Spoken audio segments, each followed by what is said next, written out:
요즘도 그런지 모르겠는데 우리 어린 시절 우리에게는 좋지 않은 이런 추억이 하나 있습니다. 이게 뭐냐?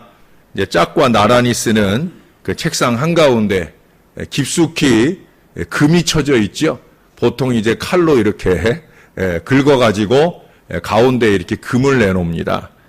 소사 아저씨가 방학 되면 악교 섞인 톱밥으로 그 부분을 다시 메꿔 놓지만 또 학기가 시작되면 자나 또는 손뼘으로 해서 정확하게 반을 나눠서 다시 또 금을 그어 놓곤 합니다.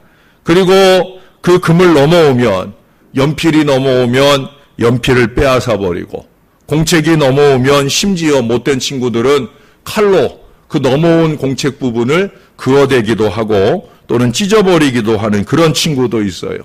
어쩌다 팔이 넘어오면 툭툭 쳐가지고 그 팔을 다시 금 너머로 물리쳐 돌려보내는 그런 경우도 있습니다. 우리의 어린 시절은 이처럼 익숙한 영영 나누기로 일그러지곤 했던 때가 있었습니다. 그게 아마 우리 분단 국가에서 살고 있는 우리 아이들의 정서가 아니었나 하는 생각을 해봅니다. 그리고 해마다 6월이 되면은 방공 또는 멸공 포스터를 그렸지요.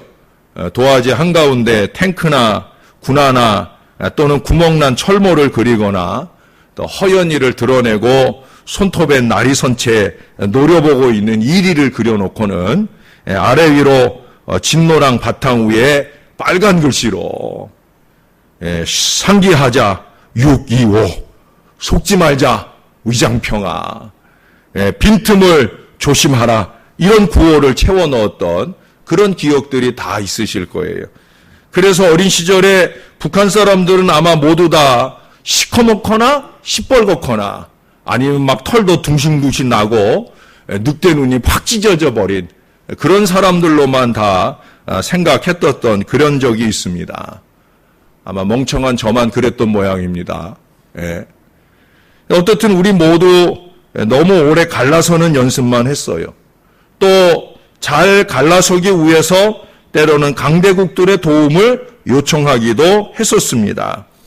어쩌면 사색당파를 일삼던 우리 조상들의 편가르기가 크게는 조국의 분단으로 작게는 아주 작은 가정이나 사랑방에서부터 교회에 이르기까지 이 사랑과 믿음의 공동체 안에서도 편가르기가 몸에 익은 그런 태도들이 서슴없이 등장하곤 했던 때가 바로 저와 여러분들의 오늘의 현실이기도 합니다. 여러분, 이와 같은 갈등과 전쟁의 문제가 경제 문제 같지만 그런 것이 아닙니다. 또 정치 문제 같지만 그런 것도 아니라는 거예요. 전쟁의 문제는 심리적인 문제라는 얘기를 많이 합니다. 다시 말해 기분의 문제라는 거예요. 자존심의 문제라는 거예요. 여러분, 싸우는 사람들 하나같이 보세요. 기분 때문에, 자존심 때문에 목숨을 거는 거예요. 도로 위에서 일어나는 싸움들은 거의 그렇죠. 분노의 질주가 일어나는 근본 출발점이 뭐예요? 자존심이. 저놈이 나보다 빨리 가? 빨리 갈 수도 있는 거죠. 바쁘니까. 그런데 그게 용납이 안 되는 그런 어리석음들이 저와 여러분 때문에 생겨나고 있다는 거예요. 내가 이대로는 참을 수 없다. 바로 그것입니다. 욕심과 미움과 자존심, 그리고 교만, 복수하려는 마음, 여러분 이런 것들이 다 무서운 거예요. 특별히 가난한 사람일수록, 아니 가난하게 산 사람일수록 자존심이 더욱 강하지요. 억울함을 당하는 사람, 가만히 순종하는 것 같아도 속에서는 끝없는 복수심이 솟구쳐 오르고 있더라는 거예요. 이것을 어떻게 하면 좋겠습니까? 이걸 누가 막을 수 있겠습니까? 여러분, 요즘도 유럽 각지에서 테러가 자주 발생을 하잖아요. 10몇 년 전에도 미국에서 9.11 테러를 통해 미국 전역이, 아니 온 세계가 공포에 휩싸였던 적이 있습니다. 그때 미국 사람들이 겉으로는 태연한 채 거리의 표정이 평소와 다름없이 보였지만 마음속에는 두려움이 가득 차 있었어요. 그들이 두려운 게 뭐예요? 미국 어디에서고 테러가 일어날 수 있다는 거죠. 왜? 미국이 IS 그 세력들에 대한 뭐라 그럴까요? 토벌 정책이라고 그럴까요? 어떻든 그들을 향해서 군사적인 공격을 가하게 될 때 그 군사 공격을 당한 분풀이 테러를 염려하는 마음들이 미국 사람들에게 있을 수밖에 없죠. 약한 자들의 강한 복수심, 바로 그것이 두려운 거예요. 여러분, 피는 피를 부르게 되어 있는 거예요. 여러분, 요즘은 유럽이 그 두려움 가운데 있지 않습니까? 제가 유럽에 가 있는 그 시기에도 특별히 이제 종교개혁 500주년을 기념하면서 그 시기가 독일 교회의 날이거든요. 제가 간 그 주간이 독일 교회의 날 주간인데 그 행사가 비텐베르크에서 이번에는 마지막 날 행사가 주일에 있었는데 그때 20만 명 넘는 사람들이 모이니까 제가 그 전날 하루 전날 그날은 너무 많은 사람들이 모이니까 세세하게 비텐베르크를 보기가 어려울 것 같아서 제가 그 전날 저 혼자서 라이프치히에서 비텐베르크까지 사람들한테 물어서 트램을 타고 기차 갈아타고 그러고 이제 비텐베르크 역에 내려서 지도를 보고 이렇게 제가 쭉 거기를 한 2-3시간 이상 살펴보고 왔었어요. 근데 하루 전날 제가 갔을 때 그때 군데군데에 군인들이 장갑차나 중무장을 하고 여기저기 서서 경계를 하는 모습들을 보았어요. 기독교 행사다 보니까 더더욱더 그런 이슬람 세력의 테러가 우려가 되는 그런 분위기를 얼마든지 느낄 수가 있었어요. 그만큼 위기감이 많은 시대를 우리가 살고 있습니다. 미국에서 오랜 동안 목회하시다 은퇴하셨던 최효선 목사님께서 이 땅 위에 평화를 주소서라고 하는 시를 발표하신 적이 있습니다. 전쟁의 소식으로 온 세계가 술렁이며 혼란과 반목으로 어수선한 이때에 골마 터진 상처는 찬란한 별로 반짝이게 하시고 파괴된 삶의 터전에 희망의 빛이 비치어서 행복의 씨앗으로 싹을 틔우게 하소서. 마음속 겹겹이 쌓여있는 가슴앓이 심장을 완전하게 도려내어 예수 그리스도의 심장으로 이식하여 산산이 부서지고 뿌리채 뽑혀 어머니의 가슴과 같은 넓은 마음의 품에서 깊은 쉼을 얻어 참된 평안을 누리게 하소서. 주여, 모든 아픔과 상흔의 그림자를 이미 아시고 만져주시고 낫게 해주시고 깨끗하게 씻어 가장 깊은 곳에 치유의 빛을 발하여 전쟁의 폐허로 두려움과 공포로 어둠의 터널을 방황하는 영혼들에게 심장의 테두리를 넓고 깊게 긍휼을 베풀어 주시고 이 땅 위에 복음의 문을 열어 주소서. 무너진 가슴 안고 흐느끼고 울부짖는 전쟁터에서 악은 제거하여 주시고 그리스도의 사랑 안에서 참된 자유와 안식을 얻게 하시고 이 땅 위에 평화를 허락하소서. 주여, 세상은 평화를 원하며 안락한 삶의 언덕을 소원하지만 이 지구상의 주의 섭리 가운데서 하늘로부터 오는 넘치는 사랑의 물결로 이 열방을 덮어주시고 모래 사막의 돌풍에서 건져 소망의 뜰 안에서 편히 쉴 수 있는 평화를 이 땅 위에 부어 주소서. 절절히 이 땅 이 세계의 평화를 바라는 아름다운 기도가 담겨져 있습니다.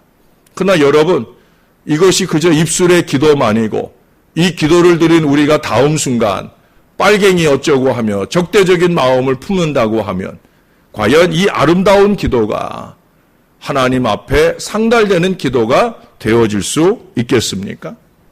이 기도대로 한반도 전체에 가득 차 있는 전쟁 위기감이 사라지고 평화의 기운만이 넘쳐나고 통일의 귀한 역사가 무르익기를 진정으로 간절하게 바라는 저와 여러분들이 되어야 될 것입니다. 기도하는 대로 바라야 되지요. 기도하는 대로 말해야 되지요. 기도하는 대로 행동해야만 우리의 기도가 통일의 위대한 역사를 우리 가운데 가져다 주시게 되어질 줄로 믿습니다. 그러기 위해서는 우리에게 있었던 그 뼈아픈 기억들을 아주 잊어서는 아니 되어지는 거예요. 미국에서 세계 지도력 개발원 강사로 수고하셨던 이필재 목사님, 아마 이민 목회 최대의 성공자라 일컬어지고, 그렇기 때문에 우리나라 큰 대형 교회에 박조준 목사님이 목회하셨던 그 갈보리 교회 박 목사님 후임으로 오셔서 짧은 기간이지만 담임으로 목회하시다 은퇴하셨던 이필재 목사님께서 30여 년 전에 미국에 유학 갈 때 얘기를 제가 잊지 못해요. 이 목사님이 30여 년 전에 단벌 신사로 미국에 가실 때 수중에 1불도 없었어요. 1불도. 그래 미국 공항 뉴욕 공항에 내렸는데 비행기표를 아는 집사님이 사주셔서 간신히 미국에 공부하겠다고 가기는 했는데, 거기서 자기를 맞아서 데려갈 그분한테 전화를 해야 되는데 1불도 없는 거예요. 그래 전화하기가 막막하고, 이거 연락을 해야 자기를 데리러 오고 미국에서의 출발이 이루어지는데, 그래 어쩔 수 없이 하나님 앞에 기도하셨어요. 하나님, 내가 지금 전화 한 통 할 돈이 없는데 전화할 돈 얻을 수 있는 길을 하나님이 열어주세요. 그렇게 간절히 기도하고 눈을 떴더니 그의 눈앞에 한 여자분이 보이는 거예요. 그 여자분이 미국에서 이제 캐나다로 이민을 가려고 하는 분인데, 짐을 많이 가지고 그 짐을 어떻게 옮겨야 할지 쩔쩔매고 있는 게 보였어요. 그래 하나님이 지혜를 주셔서 가까이 가가지고, 내가 지금 미국에 처음 유학생인 한국 사람인데 내가 내 지인에게 전화를 해야 되는데 수중에 돈이 없다. 내가 이 짐을 원하시는 데까지 옮겨 드릴 테니까 나한테 전화할 돈 얼마쯤 주실 수 있겠느냐. 그랬더니 그 아주머니가 아주 반기면서 좋다고. 그래서 그 짐을 힘들지만 그 짐을 목적지까지 공항 안에까지 잘 옮겨다 주었어요. 그랬더니 그 여인이 그때 돈으로 4달러를 주더라는 거예요. 그래서 그 돈으로 전화를 해서 미국 생활이 시작이 되었답니다. 나중에는 큰 교회를 담임하는 목사님으로 부족함 없이 지내게 되었는데, 그런데 이 목사님은 30여 년 그 시기 단벌 신사로 미국에 올 때 그때 입었던 그 양복, 셔츠, 넥타이, 이것을 30년 세월이 지나고 나서도 여전히 버리지 않고 두었더라는 거예요. 그리고 해마다 당신이 미국에 왔던 그날이 되면 그날은 그 양복을, 그 와이셔츠를, 그 넥타이를, 색도 바라고 유행도 뒤처진 그런 옷이지만 그날만큼은 꼭 그 옷을 입고 하루를 지내신다고 합니다. 왜 그랬겠어요? 고생스럽게 시작한 그 미국 생활을 기억하기 위함입니다. 내가 지금 넉넉한 환경 속에 지내다 보면 그 가난한 때를 잊어버리고 나태해지기 쉽기 때문에 그걸 1년마다 입어보고 상기하면서 다시 그 초심으로 돌아가 최선의 마음으로 살고자 하는 거예요.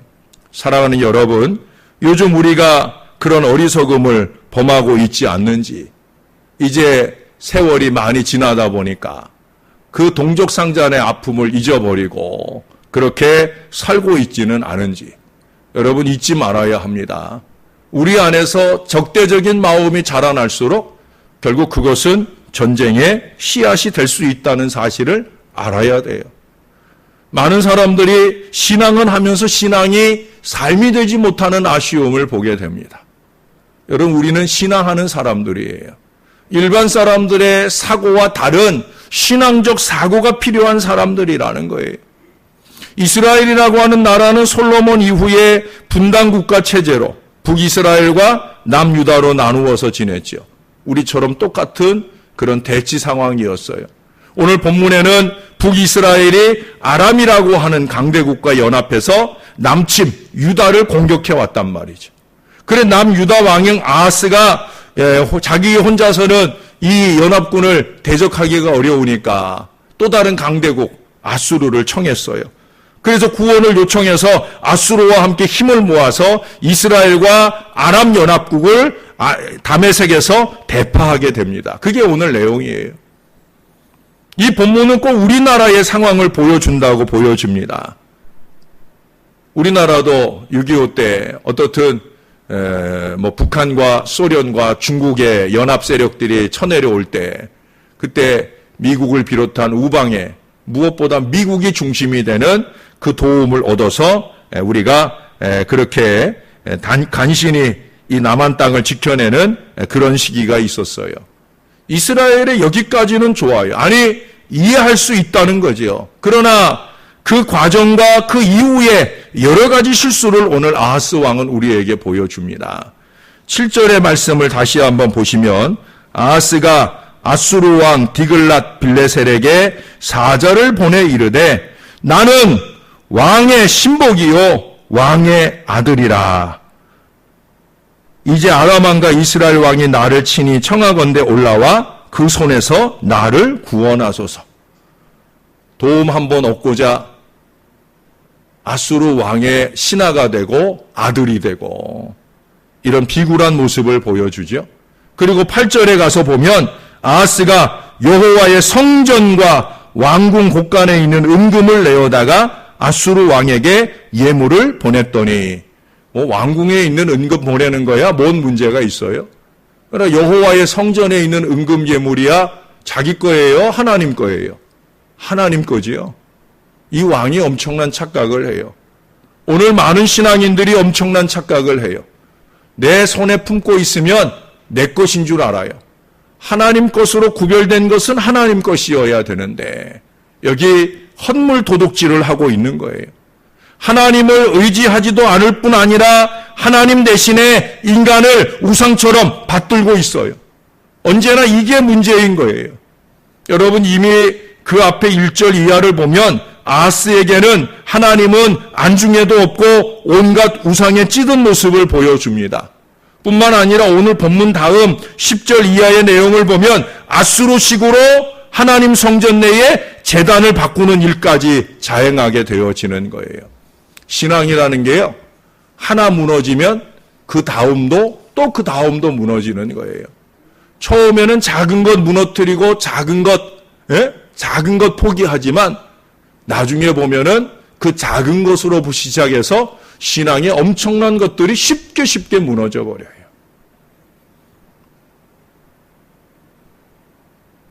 오늘 이 아하스 왕은 그렇게 신앙 문화적 종속을 이루고 있는 것을 보게 됩니다. 여러분 아하스의 이런 무분별한 정책은 결국 동족 북이스라엘이 아수르에 멸망하는 계기를 마련해 주는 거예요. 이때 청했던 아수르가 이거 먹을만 하다 싶어서 북이스라엘을 날름 삼켜버리는 거예요. 거기서 끝나지 않잖아요. 나중엔 자신들도 아수르의 침공 위협 아래 놓이게 되어지잖아요. 실제로 그 다음에 왕이 되는 히스기야 때 대규모 공격을 받아서 큰 위기를 만났던 때를 우리가 잘 압니다. 저는 이 말씀을 묵상하는 가운데 이게 우리의 상황하고 너무 똑같다 하는 생각에 참 가슴 아픈 생각이 들었습니다. 아까도 말씀드린 대로 북한과 소련과 중국 연합군들이 침공할 때 우리가 미국의 도움을 얻어서 우리가 이 자유대한을 잘 수호한 것은 맞습니다만은 그 다음 단계에 이르러 가면서 오늘까지 우리는 어쩌면 또 다른 우리의 우방에 의해서 위협을 받는 시기를 겪고 있지는 않은가. 무엇보다도 우리의 가까운 우방이라 여기는 미국이나 일본에 의해서 우리의 젊은이들이 문화적인 침략을 당하고 있지는 않은가 하는 생각들을 할 때가 많이 있습니다. 여러분, 우리의 분단 상황이 계속되는 한 전쟁의 소문은 쉴 사이 없이 우리 마음을 졸이게 할 것입니다. 왜?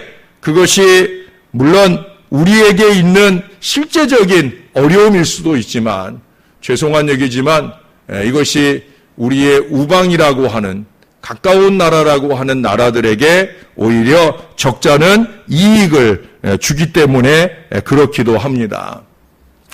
저는 오늘 설교를 준비하면서 우려를 많이 합니다.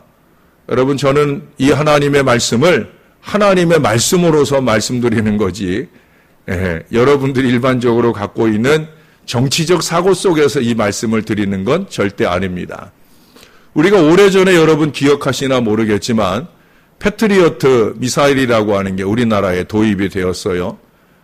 그때 엄청난 선전과 함께 이 패트리어트 미사일이 도입이 되었는데, 사실 패트리어트 미사일이 그 성능이 걸프전에서 이제 그 효력이 증명이 되어지는데, 그 증명이라고 하는 것도 10발 발사해서 2발 정도 맞춰지는 적중률입니다. 그러니까 20%의 성공률을 보이는 미사일이에요. 그거는 이제 걸프전이 이루어지는 그런 사막이라고 하는 것은 중간에 뭐 전파적으로나 이게 막는 게 없는 데예요. 그러나 이 패트리어트 미사일이 그때 도입될 때 제일 우려된 게 뭐냐면, 우리나라와 같은 산지 상황에서는 20%의 적중률도 아니고 10%도 안 된다. 그런 우려들을 많이 했어요.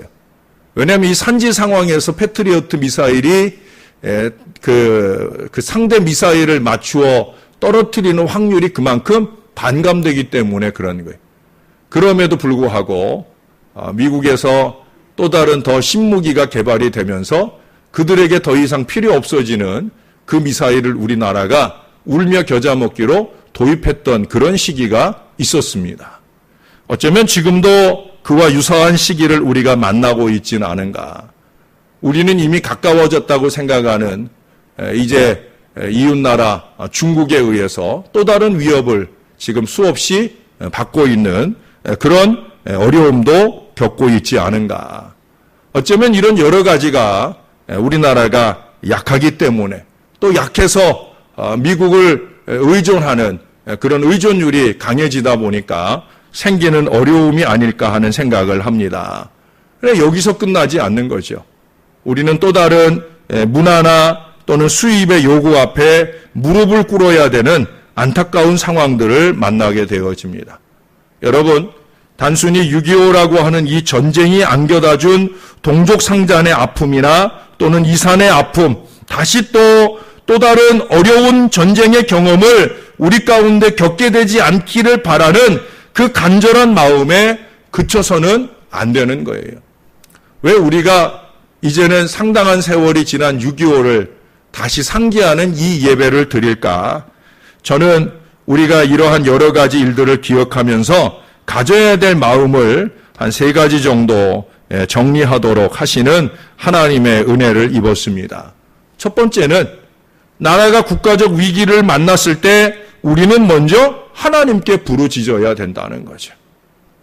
지난주 토요일에, 어제 말고요, 지난주 토요일에 우리가 리더 헬퍼들 힐링 여행을 갔을 때, 그때 우리 김용만 장로님께 식기도를 부탁을 드렸는데, 저는 식기도 하다가 국가를 위해 기도하시는 장로님은 처음 봤어요. 근데 그때도 나라의 가뭄을 해결해 주시길 바라는 기도를 하셨어요. 근데 어제 점심 때도 우리 점심 먹을 때 제가 원로 장로님께 또 식기도를 부탁드렸더니 어제도 또 안타까움으로 비 내려 주시길 바라고 기도하셨어요. 그 바람에 어제 오후 3시부터 비가 와가지고 전도도 못했어요. 예? 어떻든 이 강력한 이 기도 덕분에 많은 비는 아니었지만 비가 오는 것이 그렇게 행복한 시간을, 그렇게 행복할 수 없는 시간을 우리가 보내게 되어집니다. 바로 그겁니다. 너나 없이 하나님의 사람이라면 나라가 어떤 어려움을 만났든지 간에 그 어려움을 놓고 기도할 줄 아는 마음이 저와 여러분 안에 있어야 될 줄로 믿습니다. 오늘 여기 아하스의 문제는 뭐예요? 강대국의 힘만 의지하는 거예요. 오히려 하나님의 도움을 외면하고 강대국을 의존하려고 왕의 신하니 아들이니 이런 비굴한 모습까지 보여주고 있다는 거예요. 여러분, 역대하 7장 14절이나 시편 24편 8절에 보면 전쟁에 능한 여호와, 전쟁의 승패는 여호와께 있음을 말씀해 주고 있어요. 그것은 단순히 나라와 나라가 싸우는, 남한과 북한이 대치되어 싸우는 이 싸움만을 말하는 것이 아니죠. 우리의 모든 전쟁의 승패는 여호와께 있어요. 그러니까 하나님 보시기에 아름다운 우리의 기도와 그 기도에 걸맞는 저와 여러분들의 삶이 있어야 될 줄로 믿습니다. 우리는 국가가 위기를 만날 때 영적 각성의 기회를 삼을 수 있어야 된다는 거예요. 여러분, 6.25 당시에 우리나라 대통령은 믿는 사람 이승만 대통령이었어요. 그러나 믿음의 사람이 가져야 할 그 모습을 유지하지 못하는 결과로 나라는 오히려 그 이후 더 심각한 어려움을 만났던 걸 우리는 기억해야 합니다. 우리는 이 아하스의 경우에서 교훈을 삼아야 됩니다. 이 땅에 위정자들이 기도하는 사람들이 될 수 있도록, 하나님 앞에서는 대통령이 될 수 있도록, 자기 자신이나 측근보다도 사람이 먼저고 백성이 먼저인 그런 대통령이 될 수 있도록 기도하는 저와 여러분들이 되어야 될 것입니다. 저와 여러분이 할 일은 세상 사람들처럼 비판하는 게 아니에요. 그건 세상 사람들이 알아서 많이 합니다. 우리 믿는 사람들은 뭐 해야 돼요? 기도해야 되지요. 여러분, 대통령 선거가 있기 전에 분명히 여러분 그런 기도 하셨잖아요. 하나님 뜻대로 하나님이 하나님의 사람을 세우시라고. 그러고 세워진 대통령이라면 좀 지켜볼 시간을 갖고 저와 여러분이 할 일 하면 되는 거예요. 그게 뭐예요? 기도죠, 기도. 기도하면 되는 거예요. 위정자들이 저와 여러분들보다 정치 더 잘 알아요.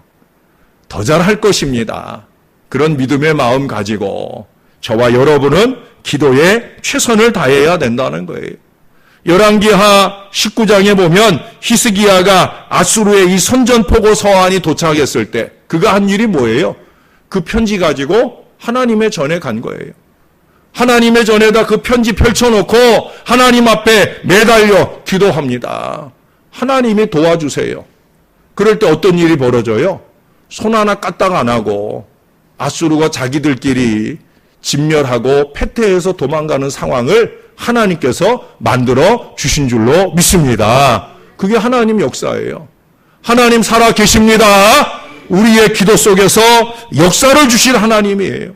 여러분, 6.25 상기일은 우리의 오늘날을 되돌아보면서 새로운 신앙 무장을 하는 오늘 이 날이 되어야 할 줄로 믿습니다. 왜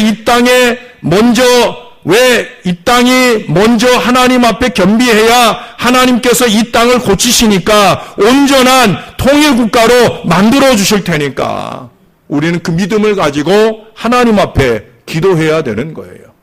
정말 여러분들이 이 단에서 통일을 놓고 기도한다면 통일을 위한 노력을 이 나라가 해갈 수 있어야 되는 거죠.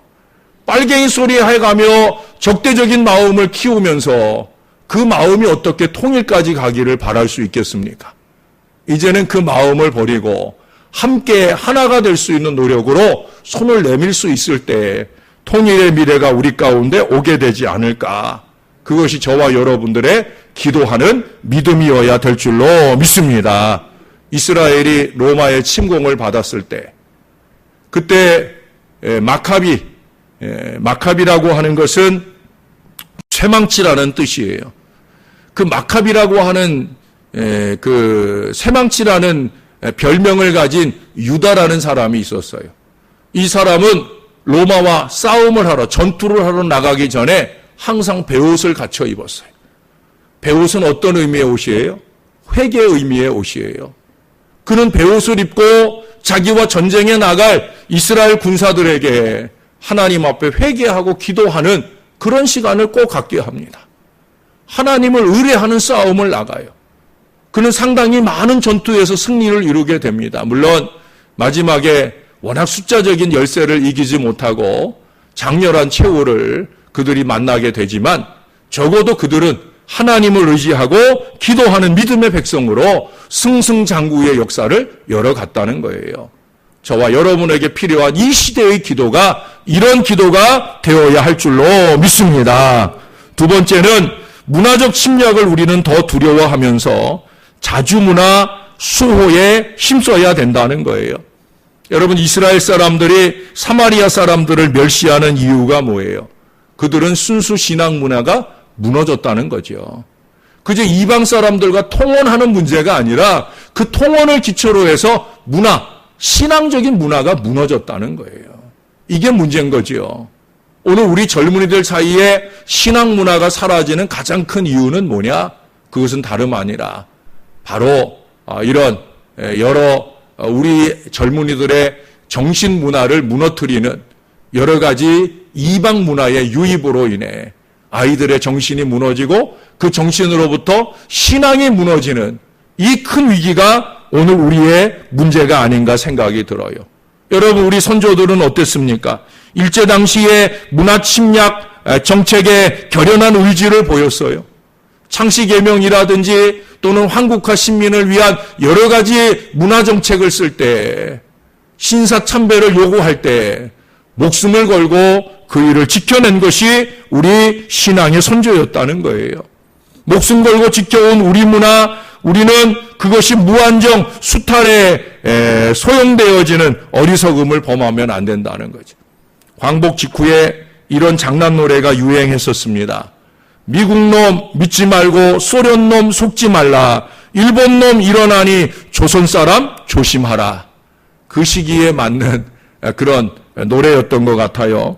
이름도 말도 어린 누이들의 정절도 더벅머리 형제들의 목숨도 빼앗겼지만 우리의 선조들은 우리의 그 정신만은 지키려고 노력했던 게 바로 우리의 선조들이에요. 특별히 1%도 안 되는 기독교 신앙인들은 더 목숨을 걸고 신앙과 함께 문화를 지키려는 열의와 노력으로 살았었다라고 하는 거예요. 두 사람의 사냥꾼이 산에 사냥을 갔다가 그만 길을 잃었어요. 그때 마침 그 산세를 잘 아는 경험자를 만나게 됩니다. 그리고 그의 인솔을 받아서 이제 무사히 산을 내려오는데 그 중에 한 사람의 사냥꾼은 자기 생각이 있었어요. 내가 볼 때는 이 길이 더 지름길이다 생각을 하고 그 길로 가다가 그는 그만 깊은 골짜기에 빠지고 눈밭에 빠져서 결국 생명을 잃게 되어지더라는 거예요. 그러나 다른 한 사람은 그 산세를 잘 아는 그 사람을 따라서 그 가는 대로 그렇게 가면서 생명을 보존할 수 있게 되었다라고 하는 거예요. 여러분, 조금 아는 것을 전부 아는 것으로 착각해서는 안 됩니다. 내 생각만 있는 것이 아니라 네 생각도 있어요. 이걸 잊지 말아야 되는 거예요. 그렇게 네 생각, 그 네 생각이 나보다 좋은 생각으로 그렇게 신앙을 지켜가려고 노력할 때 그저 생각과 문화가 아니라 신앙을 지켜가려는 믿음의 노력 앞에 저와 여러분들이 함께할 수 있는 마음들이 있어야 될 줄로 믿습니다.